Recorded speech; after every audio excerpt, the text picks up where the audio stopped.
What's up, everybody? It's your boy, the Italian Stallion, here for another episode of Rebels with a Cause. And gonna have a quick show tonight. Two Pairs got another engagement tonight, which I'm really excited for. But we're gonna pack it all in an hour. Obviously, bring your comments, your thoughts on how the Sweet 16 and Elite Eight went. We'll talk about the sad Sunday, as I call it, for the Vols, and it just wasn't meant to be. We'll get into that. Talk a little Rebels soccer, Rebels baseball, also talk a little Rebels football. As you can see, we've been champs for 488 days and counting, so that'll be really fun. But I want us to all get loud and proud wherever you're watching, there in Mechanicsville or down Middlebrook Pike to West Hills, over to Westmoreland Estates, as well as Westmoreland Hills, over to the Bearden area, up to Sequoia, Rocky Hill, anywhere where you're at watching this live or recorded. Want to give a shout out for Rebels with a Cause, because remember, the cause don't stop when the clock hits zero. But without further ado, real quick, I just want to let everybody know that the views and opinions of this program are not affiliated with those of any other organization or of West High School. These are strictly Two Pair and the Italian Stallions views on everything going on. Want to give a shout out to my gal, Kim Castle, over at King's Chamber. You'll get the royal treatment if you go over there. She'll take care of you with haircuts, beard trims, waxes for right now, and then pretty soon you'll be getting the manicures and pedicures, and have you a nice beverage while you're over there. She'll take care of you as she does with me every week. So check out King's Chamber, and also shout out to my boy Alex Thatcher, Knoxville Coffee Company, over there in the heart of Marble City off of Sutherland Avenue. Go give that brew a try, and it'll definitely get you going, no matter what time of day it is. So go check out what Mr. Alex Thatcher's brewing. That all being said, it's time to bring on my co-host, the man that's going to be doing his thing here in about an hour and a half over at the Brickyard. So if you got nothing going on tonight, why don't you go over to the Brickyard and give him a shout and throw him some love over there, just like you do every week here on Rebels with a Cause. But it's my brother, Two Pair Tate, Mr. West 2003, and the voice of the Rebels himself. Let's bring him on right now, Mr. Two Pair Tate, Brian Tate. What's up, man? What's going on? Oh, not too much, bud. How was the weekend, man? We kind of took one on the chin on Sunday, unfortunately. So My only problem with the game is, you mean to tell me we had a bad officiating game both times that we saw, and the identical scores? Yeah, and that many free throws both times. I'm not a conspiracy theorist, but you mean to tell me there's no 3-second calls? And Jonas Adu was a no-show? You only got 10 minutes out of the guy? He was a complete non-factor for somebody that big. I mean, show some guts in that moment, man. I mean, you're there for the Final Four, man. I mean, what are we talking about here? You sell out. Yeah, and then, Santi Vescovi had Dick, and then the next game he wasn't a factor. But I think for him, as much as he given up, taking that load off of him not being as an effective scorer as he once was, because Dalton Knecht is the best player. He's the best college basketball player in the country, and we saw it Sunday. He almost took him to the Final Four on his back by himself, man. On his back. Almost did it. If he's not a lottery pick, I kind of wonder about that NBA. If he's not a lottery pick, because this dude is the real deal, man. He's the real deal. I'd find a spot for him on my team. I mean, the way he played defense, the way he sold out.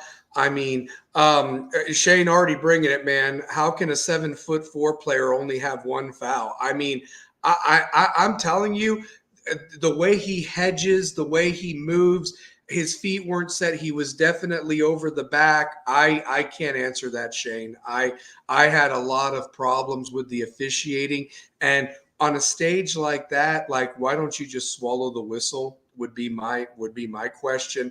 And the fact is that despite these calls, Tennessee was still in it at the end. I mean, I love me some Zakai Ziegler two-pair, but he couldn't have picked a worse game to not have his shot go down, man. Because even if he gives you his average, they're in the Final Four against NC State. A team that they already beat. Yeah. Here's the funny thing. Tennessee has 3 wins over the Final Four teams. Now, I'm going to say this. UConn is the best team in college basketball. UConn is great. Alabama, who would have thunk it? They see the same team that beat them earlier in 2023. You avenge that loss to go to the Final Four. And that's another team Tennessee swept. Yep. They swept a Final Four team. They beat an NC State team. And they get swept by Purdue. And if you look at the contrast of fouls, the foul shooting, my thing is this. In what world does Zach Edey shoot 22 free throws? Not in this one. Not in this one, honestly. But he did. I mean, free throws. Look at Shane's comment. 9 seconds in the lane. Should have just bought a tent with how he was camping in the paint. Oh, absolutely. I agree with you. And Purdue couldn't hit the broad side of a barn, man. I mean, Lawyer was missing the shots he was making against Gonzaga Friday night. That other guy, Jackson or Jared, whatever his name is, that's their guard, he was missing them. And so it's like if they weren't on hitting the threes and the refs call that both ways, I don't even think they get to 60 points or what have you, because their 3-point shooting wasn't doing nothing in that game. It wasn't. So no, it wasn't doing anything, man. And that's the thing. Like when I was watching the game, I'm like, we're hitting outside shots. Dalton is on fire. He's playing himself into a lottery position. If there's anybody in the NBA that saw the way Dalton moved without the basketball, if he's not able to help your second unit, think if he goes to a place like, just put out some teams there. If Dalton was able to fall to an Indiana, like the lift he would give them in the East, or if he plays on any second unit in the NBA, you're looking at a bona fide 6th man of the year. I wonder if Pop would take him. He looks like he could be a Spur. Like, how would they have their outside shooting? What if the Spurs take him? Usually they like them foreign guys. They like the Europeans. If the Spurs get Dalton Connect and he gets to learn under Pop, think about how he was under Rick Barnes. Mm-hmm. You go to a level of Greg Popovich. I know. And pair him with Wembayama, Trey Jones. I mean, they got a young core there. Kentucky. They got a young core there. I mean, and they got a lottery pick too, don't they? I mean, they're not going to make the playoffs, and so they're going to. I mean, they're not going to probably get the number 1 spot again, but I could easily see him getting the number 8 or 9 pick. The Spurs I'm talking about, and then he falls to them. I mean, why wouldn't you take another 3-point shooter? I would want him to play in a market like San Antonio, Denver. I know he wouldn't fall to Denver, but man, if Denver picked him up off their bench, like he gives you everything that you lost in Brown, that your guy from Miami. Mm-hmm. He'd fill in nicely there as that 3-point. Yeah. I mean, and you want to know something too, Pair? I wanted to put Shane's comment up there again. NCAA already had the Edey versus UConn setup, and this was the NCAA's payback for the UT lawsuit. I mean, that's definitely something right there. Terry Maples has Connect going to Atlanta at number 10. That's intriguing. Pair him with, Trey Young. So, Trey Young, DeJounte Murray, Jalen Johnson. Jalen Johnson's a badass for them, man. He really is. So I like it, but then are you off of DeAndre Hunter if you bring in Dalton Connect? Yeah. Well, and so I want to. There's a couple things I want to talk about too, and so forth. We mentioned last show. If Tennessee doesn't make the Final Four, is this a disappointing year? Okay. And so I've had time to think about it. And everybody is entitled to their opinion. And Two Pair, I want you to give me your thoughts on it. I'm going to go first with this. Okay. This is a successful year for Tennessee. And I'm going to tell you why. I'm going to tell you why. They won the SEC regular season. Okay. They had multiple huge wins over programs that normally in years they've not beaten, going to Kentucky and just absolutely throttling them. Going to Alabama, who, let me tell you this, I've got UConn going back to back, and I'm not going to change now. But if there's a team that's athletic enough to match them, and let me tell you something, I don't like Nate Oates. Okay, let's not. I mean, I know he said some. I like Nate Oates. I do like Nate Oates. I like Nate Oates, the coach, but the person is, But you give that guy a week because he's had a whole week to study UConn. I'm just going to say, I am going to have that game right here while I'm watching WrestleMania on Saturday. I mean, I was going to have that plan anyway if Tennessee had made it, but it is what it is. But going back to Tennessee, you had a bona fide player of the year, not just SEC, but could be the national player of the year.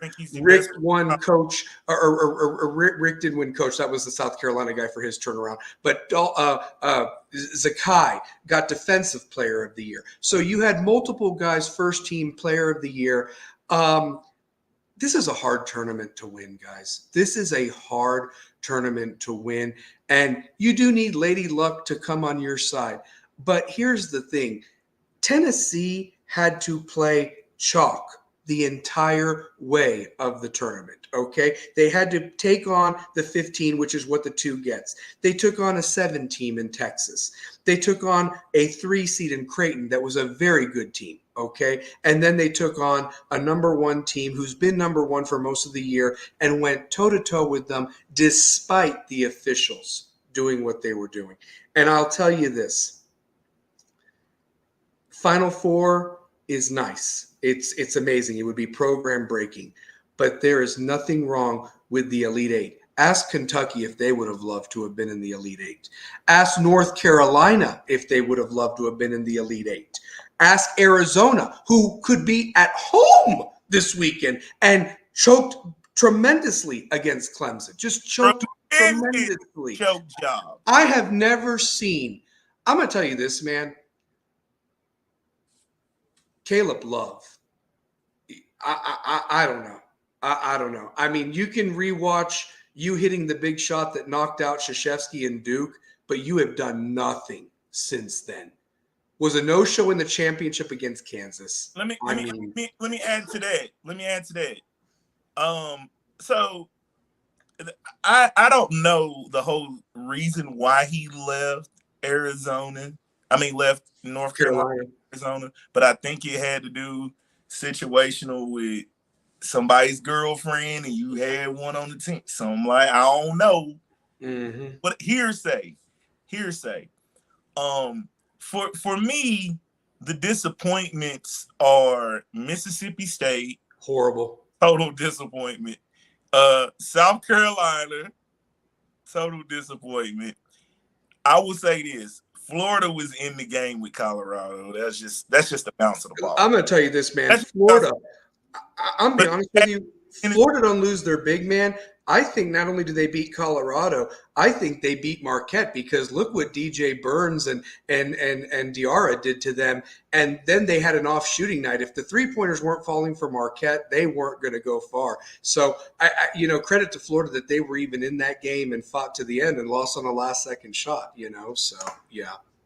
Yeah. My thoughts, Tennessee had an incredible, successful year. You had for one season a guy that is considered the best player in the entire country. I ain't gonna lie, watching this dude, I seen some good ones at UT. In my time as announcer and my time of watching basketball, he made my Mount Rushmore in 1 year. Yeah.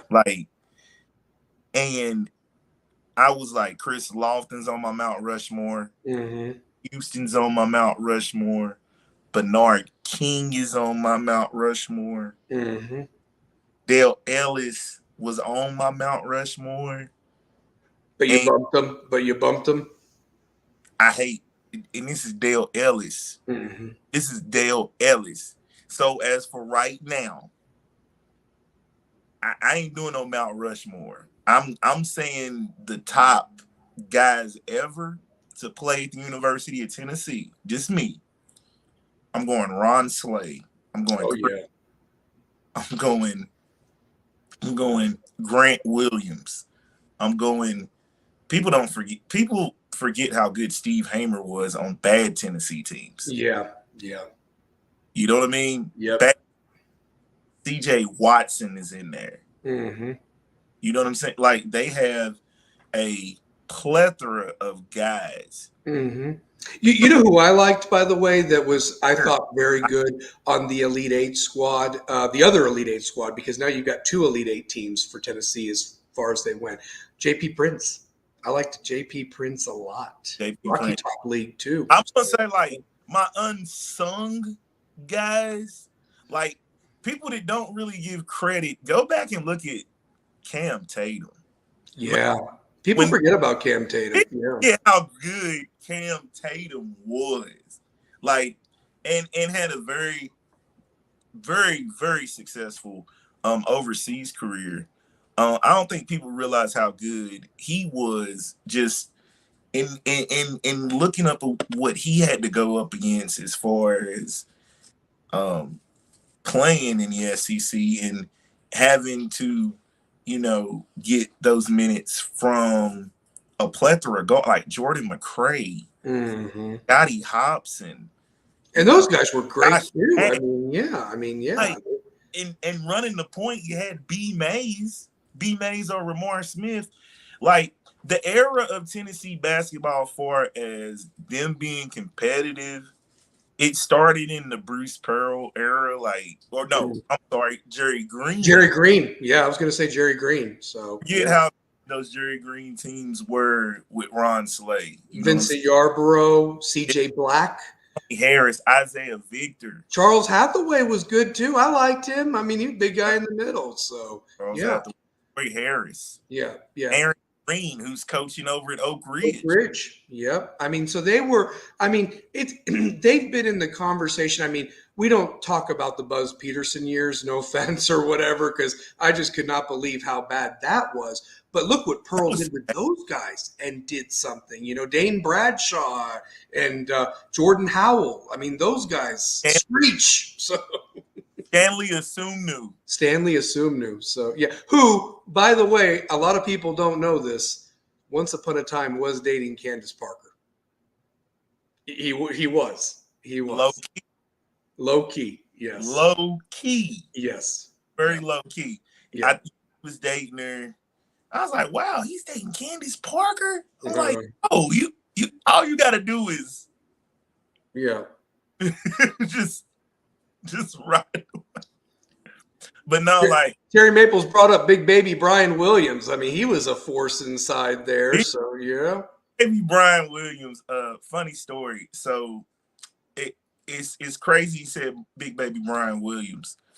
Brian Williams, I don't know if he's joking or not, but he's coming out with a book. He said he's going to come out about a book about his life and times at the University of Tennessee. Is he really? I said, yo, this book is going to be crazy. Like, no, I got shout out to him. It's funny.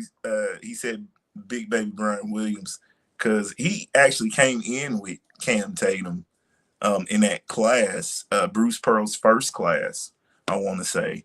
And I've been talking to those guys recently on a Clubhouse on 94 Feet podcast, dope show. You gotta get big shout out to Skinny, Pops, all of them, man. Like, yeah, Cam Tatum, one of my favorite all-time UT players. And I got to put CJ Watson up in there too. Oh yeah, CJ Watson for sure. Chris Lofton's the greatest shooter I think I've. Chris Lofton and Allen Houston are probably the two best shooters, but live and in person, it's tough if you go through a whole montage of Allen Houston, Chris Lofton, and Dalton Knecht. Who's the best? Like, who makes the more tougher shots in the offenses? They're very different styles of offenses that those guys they're playing in. I might say something that is a little unpopular, but at least Allen Houston did have Steve Hamer for a couple of years inside. I mean, if Jonas would have done his job, that would have helped Dalton tremendously the other night. Jonas needs to give you 10. Yeah. I mean, Lofton at least had some dudes around him, you know. I mean, he did. So like JP, Tyler Smith was on there, you know, and so forth. I mean, there were, I don't know. I mean, there were just, it just, I think with what we going into this year, Dalton Knecht shows what you can do with a player that maybe got overlooked and just shot lights out. I wanted to talk some women's basketball tonight too because of that LSU Iowa game the other night. Can I ask you something too, Pair? Yeah, women's basketball. Yeah. Caitlin Clark, love her, hate her. I don't have a dog in this fight. I'm not from Iowa. I'm not a Hawkeye, none of that stuff.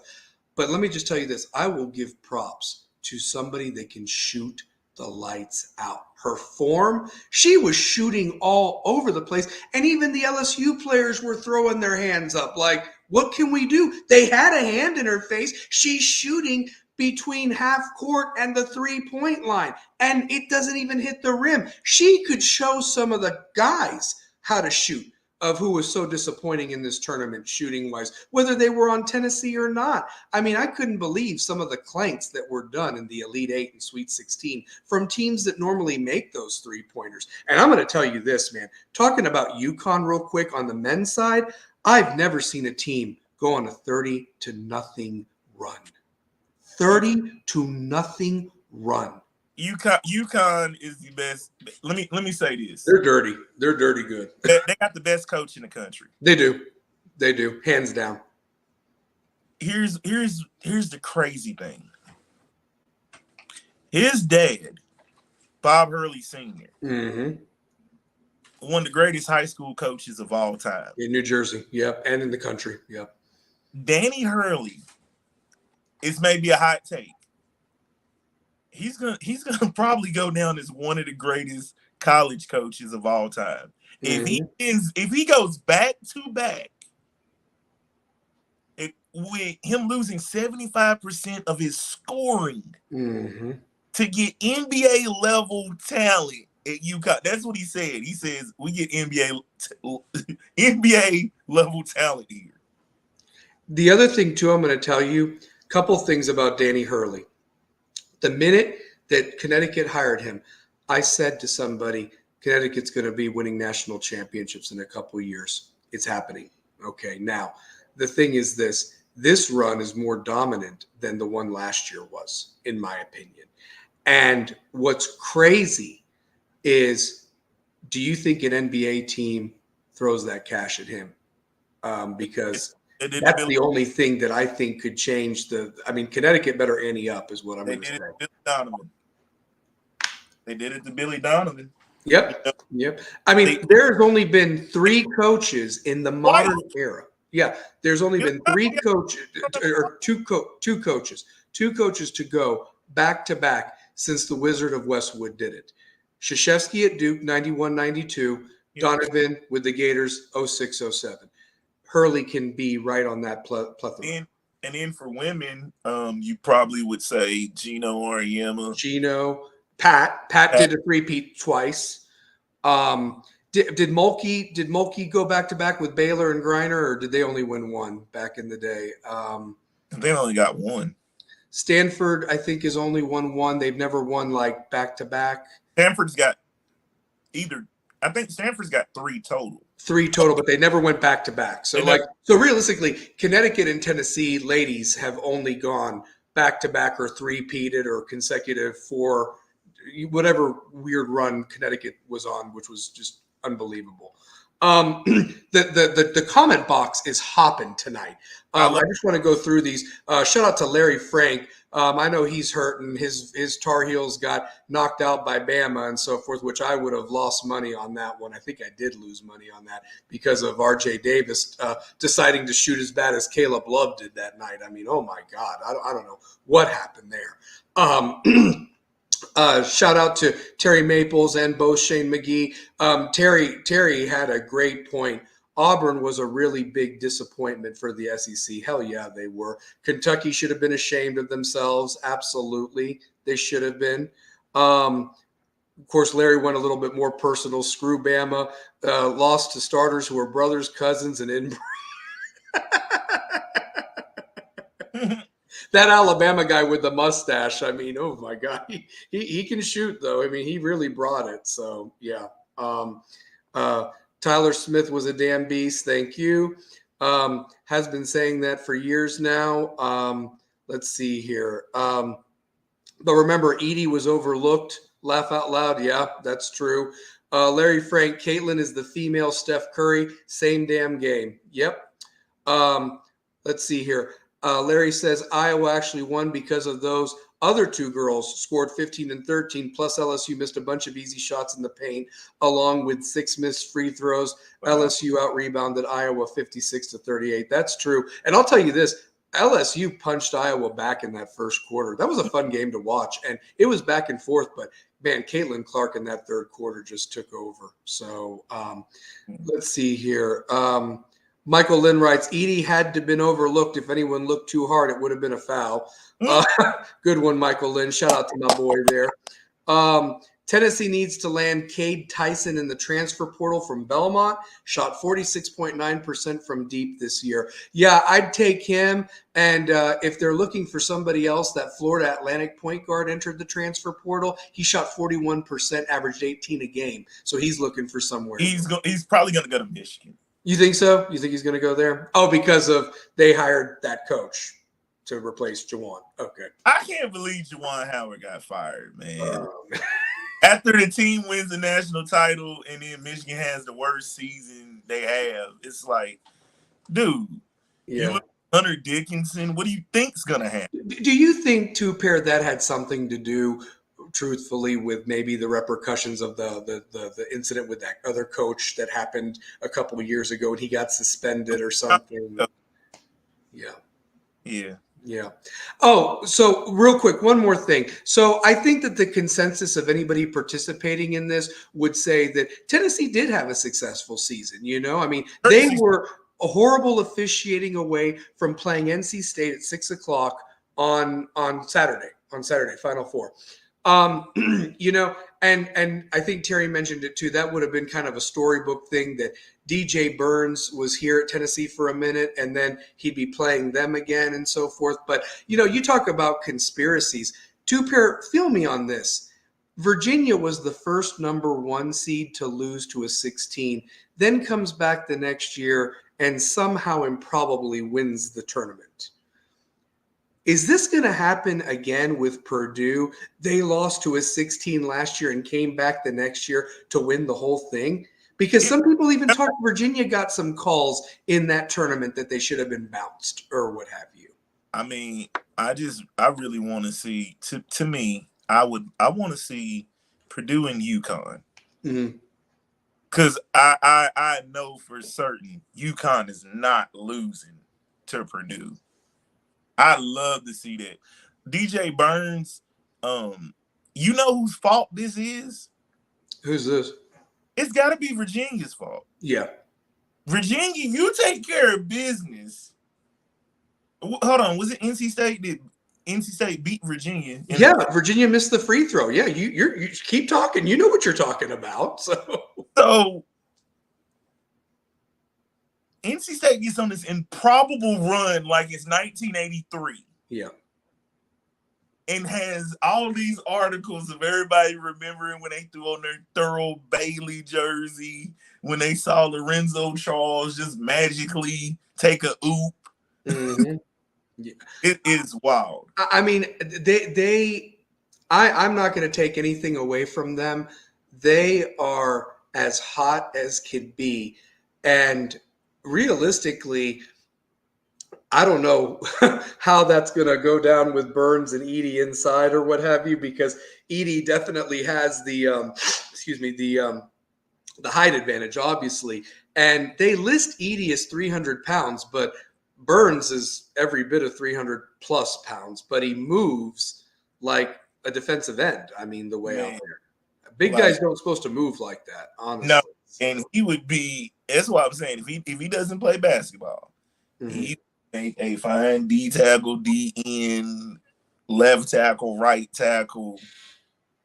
You know what I'm saying? And it's crazy because in most March Madnesses, you can remember a football player playing basketball, right? Like the first time you saw Antonio Gates at Kent State.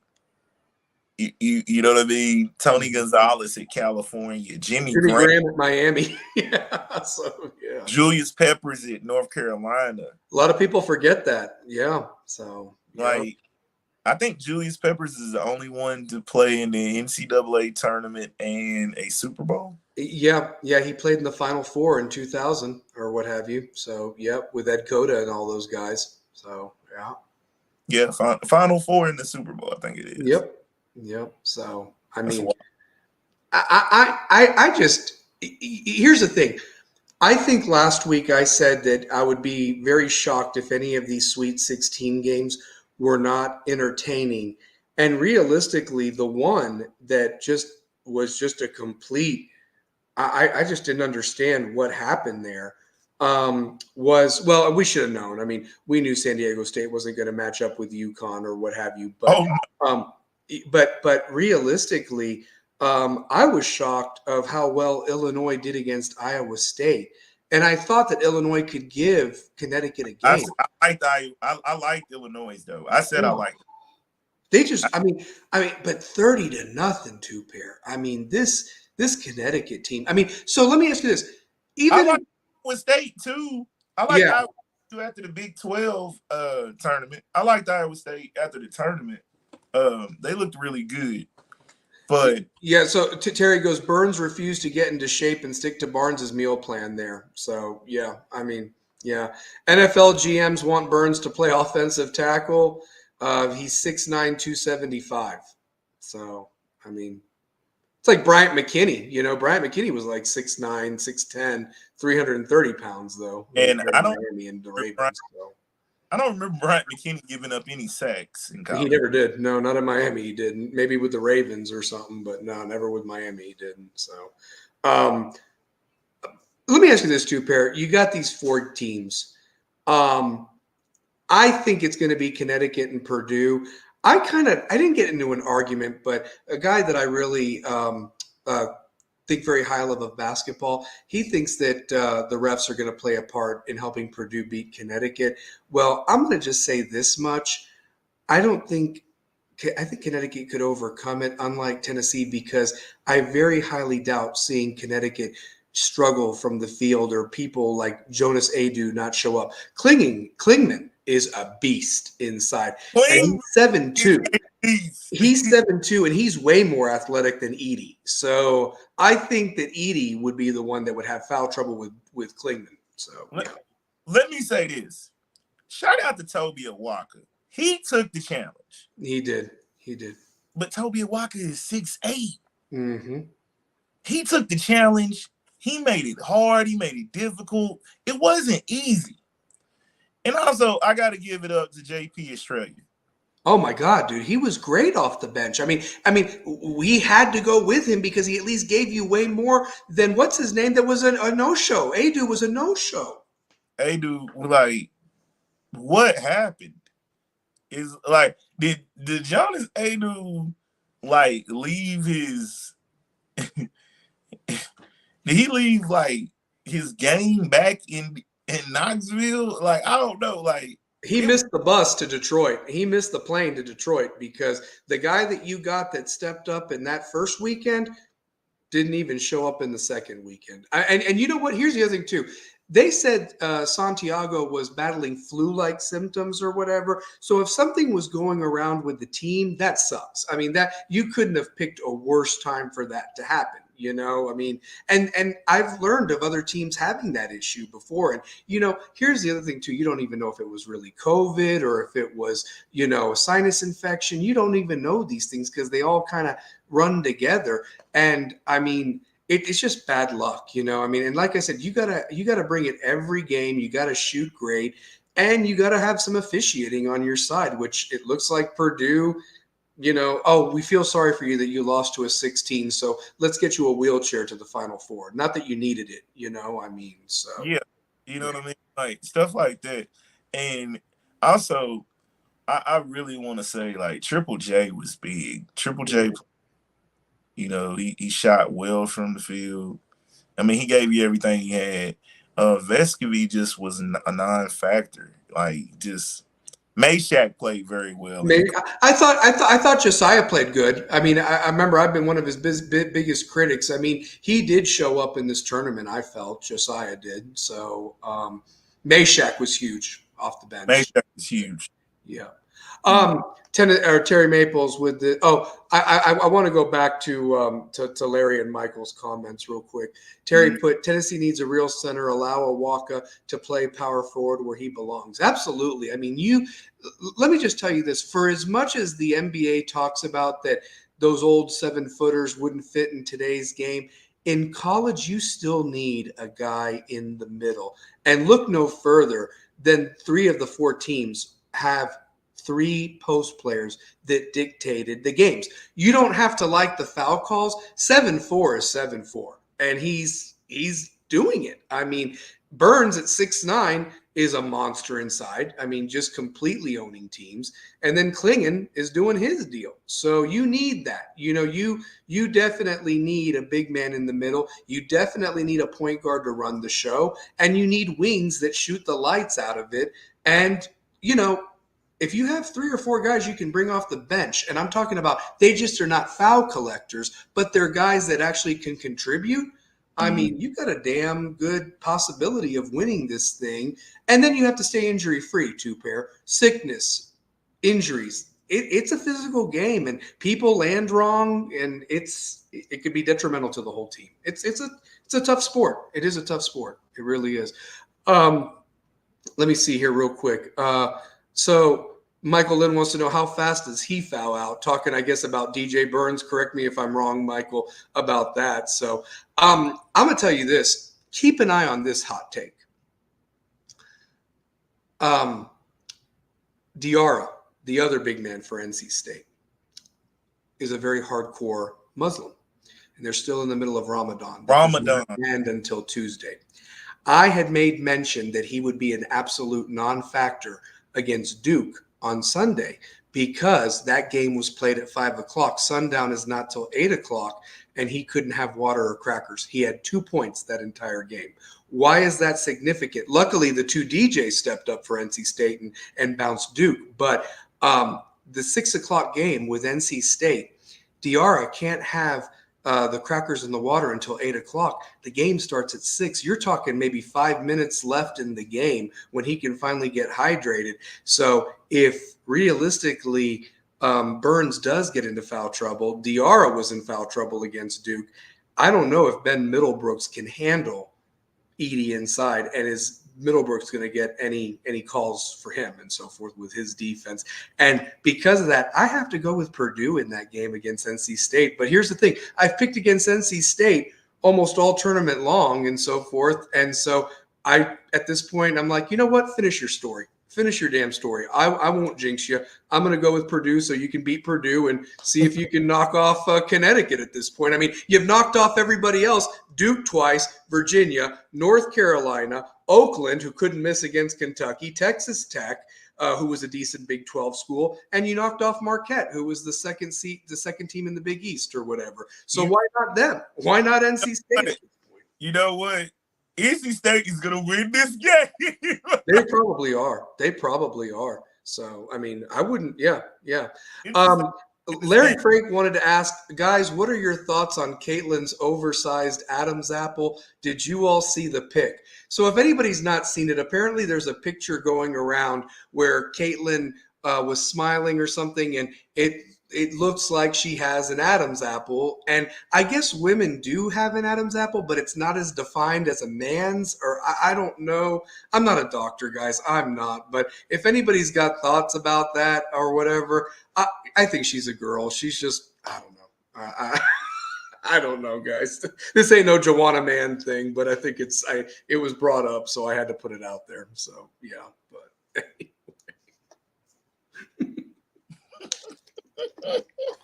I love Larry Frank. I love me some Larry Frank. Watching, I'm not gonna lie. The women's Elite Eight was better than the men's Elite. It really was, dude. It really was. The women had the star power. They did. They did. I mean, the fact that you had Juju against Paige the other night, and oh man. So I'm gonna tell you this. Somebody was talking about that Tennessee might be throwing some money towards the USC women's coach, maybe to be their next coach. That'd be a hell of a hire. So you know what? Who I like for the cash. For the cash, I got two. Okay. I got two. Kara Lawson at Duke. Yep. Hold on. And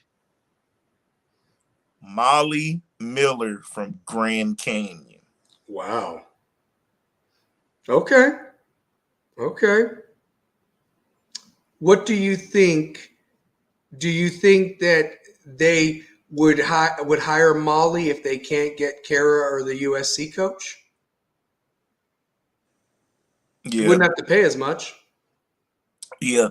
And like my problem with USC this year was Mackenzie Forbes is the X factor, but you can't do everything Juju does. Juju can take those shots. Like Mackenzie Forbes shot a lot of balls. Like pause. Like she did. She shot. If she catches that rock, she was shooting it. Yeah. I mean, honestly, Connecticut was damn lucky to win that game the other night. Honestly, I really thought USC was going to beat them. I was wrong in that regard.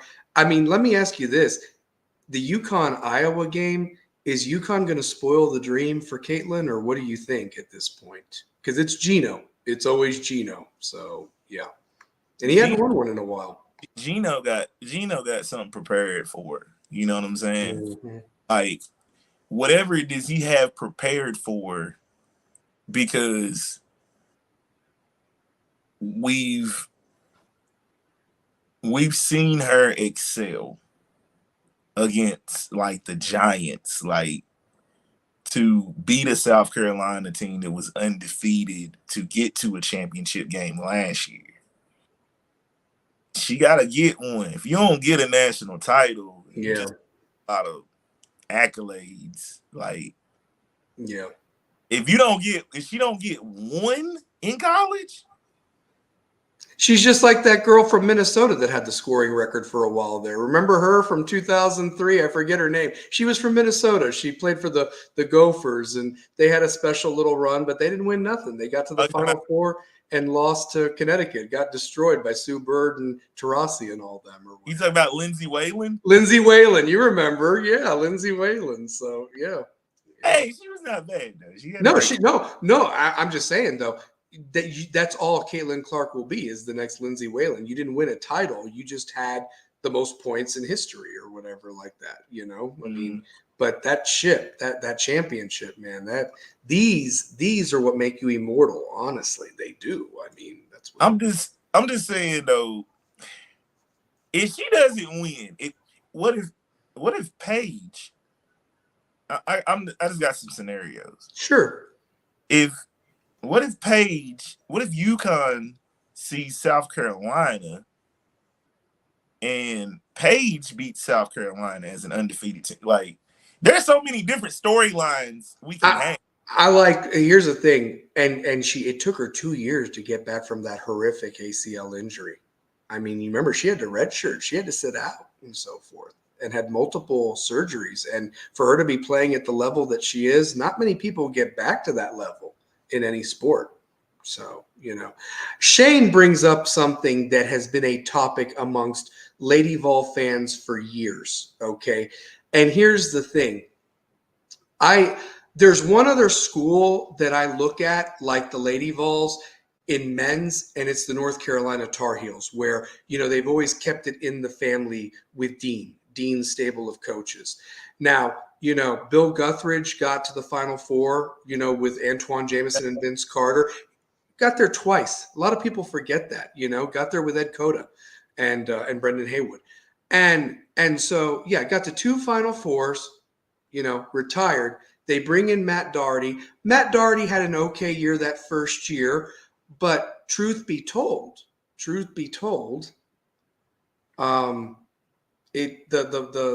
bottom fell out of it. Now he brought in some great recruits.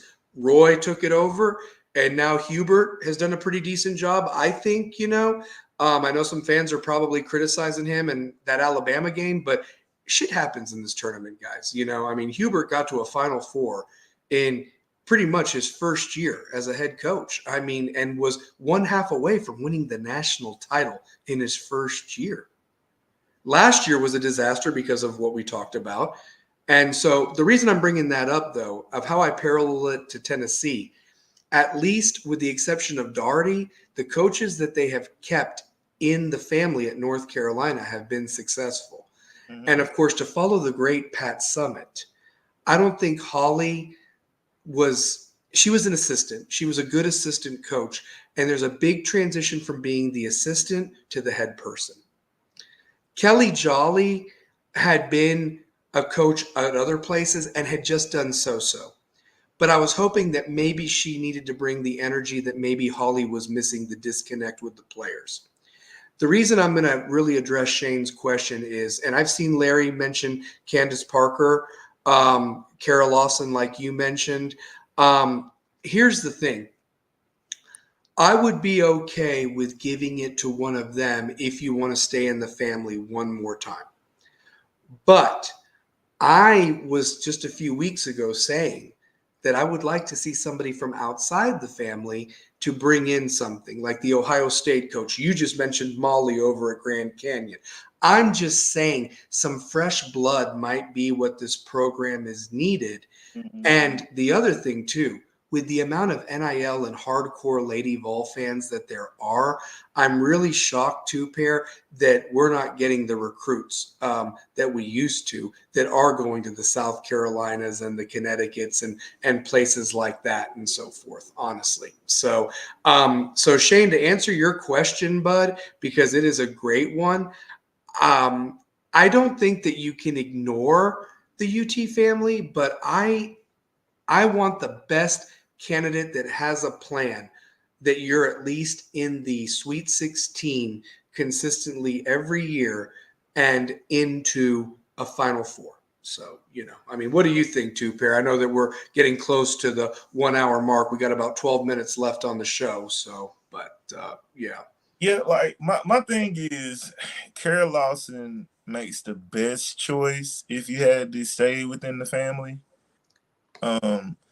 I was a big fan of Nikki Fargas, who I feel like she never really got the chance. But I like Molly Miller, man. I really like Molly Miller out of Grand Canyon. And it's hard to replace that. That shadow is huge to cast over this program. Mm-hmm. Like, Summit took it to the summit a bunch of times. Yeah. A lot. Yeah. She ain't walking through that door no more, boss. No, she's not. And here's the other thing, too. Not only did they win, they won the right way, and they killed teams. I mean, it was either them or Connecticut every year, man. It really was. So, who signed the top player? Was it Maya Moore? Was it Candace Parker? Was it Diana Taurasi, Tamika Catchy, Shamiqua Holtzclaw? I mean, Rebecca Lobo. I mean, goodness gracious. So, I mean, I'm just saying, I agree with Terry. It has to have a big name. Larry thinks Candace would be the next coach at UT. Is she done playing? Is she done? Like, I I don't mean, think what's she's done playing though. I think because Candace didn't want to go out the way she didn't want to go out with an injury because she didn't even play the last half of the season. She didn't. She didn't. So, but she did get a ring. She did get a ring a couple of years ago. So, yeah. But, yeah, well, she got the ring in Chicago. In Chicago, that's right. That's right. And then I felt like with her being hurt, that would kind of, but I don't think she wants to go out that way. I think she'll play maybe. Candace may have 2 good years left, like, but not the level of what it once was. That window's starting to well, and talk about Kara Lawson. I love me some Kara Lawson, and what she's done with Duke women's basketball is incredible. I mean, they had UConn on their heels in that game, and they would not die. So that's the one thing that I think was missing from this year's Lady Vols team. Man, if things went bad, they rolled over. I mean, they did come back a couple of times, but I think Kara Lawson would have the girls fighting for 40 minutes. Now, can she bring in the big recruits? The other thing too is I've respected her analysis from that ESPN position. She's obviously shows she can coach at Duke. Duke threw the money at her to get her there. And the pressure at Duke in women's basketball is not like Lady Vols. So, they're content with the Sweet 16 or the Elite Eight and maybe an ACC tournament championship here and there and so forth. That's their expectations. Lady Vols, you got to do the big 3 every year pretty much. SEC regular season, SEC tournament, and we're talking the Final Four cutting down the nets type of thing at the Lady Vols. That was the standard by the great Pat Summitt. So, but if you do look at Duke women's basketball as a rich tradition, it would have to be like the likes of Atlanta Beard. It was really rolling. Yeah, with Coach G, with Coach Guest, of course. So, yeah, for sure. Yeah. And funny enough, Mickey DeMoss was coaching there under with Coach G for a bit there before she came back to the Lady Vols. So that's a name that I don't think it would be like another Holly Warwick thing that wouldn't make it Mickey DeMoss. But Mickey DeMoss was a great assistant coach and a great recruiter and so forth. And I would almost wish that they would have her involved as like almost an emeritus type status, because she was like Pat's right-hand woman. And was instrumental when they did go back-to-back with Candace in 07 and 08. Here's a name. What about Dean Lockwood? Where's that guy at? Like, he just kind of disappeared after Holly got dismissed and so forth. I don't know what he's doing, but he brought another toughness and recruiting to that staff there for the 07, 08, and even those last few years of Pat. So yeah, I don't know, man. I mean, the thing is this with the Lady Vols, they had to make the change. They do not need to mess this up. But here's the thing. I have confidence in Danny White as the athletic director. I really do. Right. So yeah. Real quick, we'll make this quick. UConn, Alabama, NC State, Purdue, go. Anybody in the chat can also mention that too. So I got UConn win this whole thing. And I said it, the back-to-back, the year of the back-to-back that the West Rebels started. I'm saying it. So yeah. I would be very disappointed if Purdue wins the national title, because I feel like Tennessee is better than Purdue. Yeah. And you know what? If UConn doesn't win it, I want NC State to win the national title. Yeah, that's how I feel about it. At this, finish your little story. Finish your story that's 41 years in the making, and then what? They wait another 41 years before the next one or something like that? I mean, that's what it seems like. So, I mean. But think about this. How similar are the storylines lining up to where you remember at the time Houston was killing everybody on their bracket? Yeah. NC State is winning. They meet it. Yeah. UConn. And it's not Hakeem Olajuwon, it's Klingman over at Connecticut. That's the big man.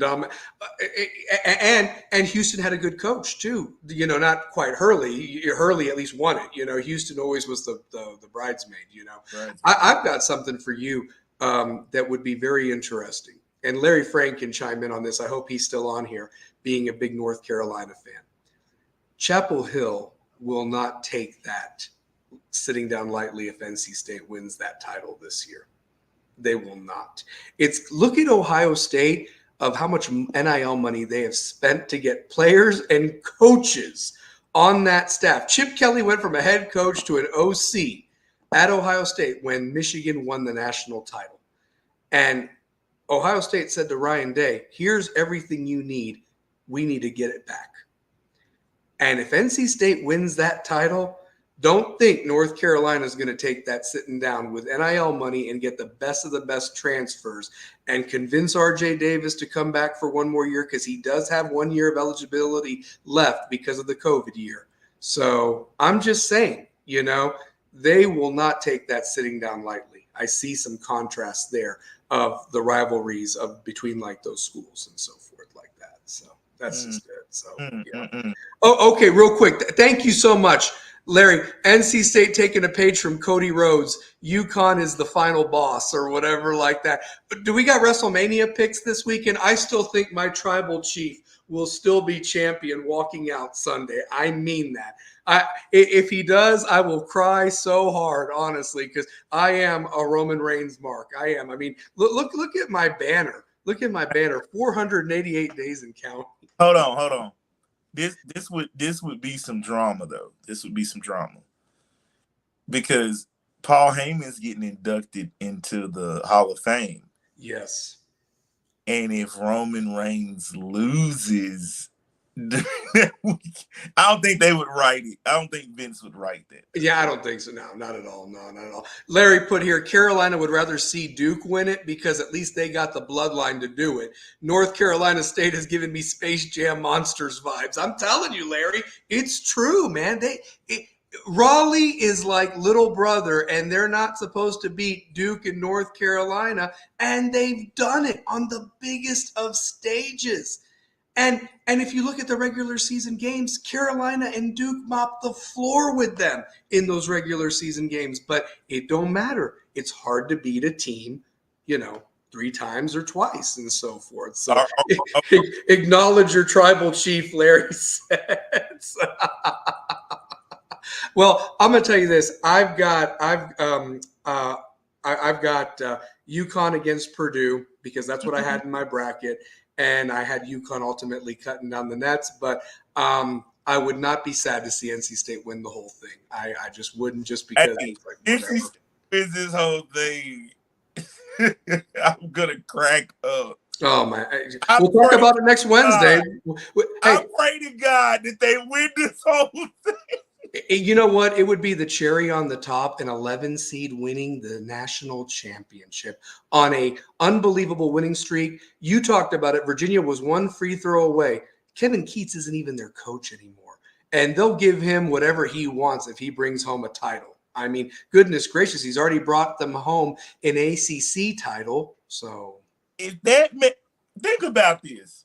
If he wins he wins the ACC championship. Stallion, if he wins the freaking national championship, you understand the ramifications. And think about this. The whole Jimmy V thing. And he's the next guy that wins it there. Mm-hmm. I know. Dude. I know. I think that'd be full circle. Like it really would be full circle. It really would. So, you know, the other thing too that I wanted to get to real quick because I know you got to get going and we're short on time because it is Rebels with a Cause. A couple of things that I wanted to mention. Rebels baseball team. They actually lost a couple of heartbreakers this week. They have a chance to redeem themselves against Heritage and a couple of local teams in Coalfield, as well as Clay County, Kentucky at a tournament in CAK. But unfortunately, they lost to the Bulldogs on Monday, 5-1. We're hoping to do that show that they honor the '94 district tournament championship team in a couple of weeks. So that'll be a chance for West to even that against Bearden. They lost tonight to William Blunt 7-2, but they did beat Carnes the other night 6-1. So that was good that they at least got on the win column last week. As far as soccer goes, soccer lost a heartbreaker on Saturday to Farragut 2-1, but they did rebound very well on senior night Monday night and were very impressive over Gatlinburg Pittman with a 4-2 victory on senior night. So good for the soccer team as they and they've got Bearden coming up, and I'm hoping to be at that game to see how the boys do in that one and so forth. The other thing, real quick, West football. So it's coming up. Got to go for that three-peat. If this is the year of back-to-back, we got to go for the three-peat. I'm happy to report that spring football will be Monday, April 22nd until May the 9th.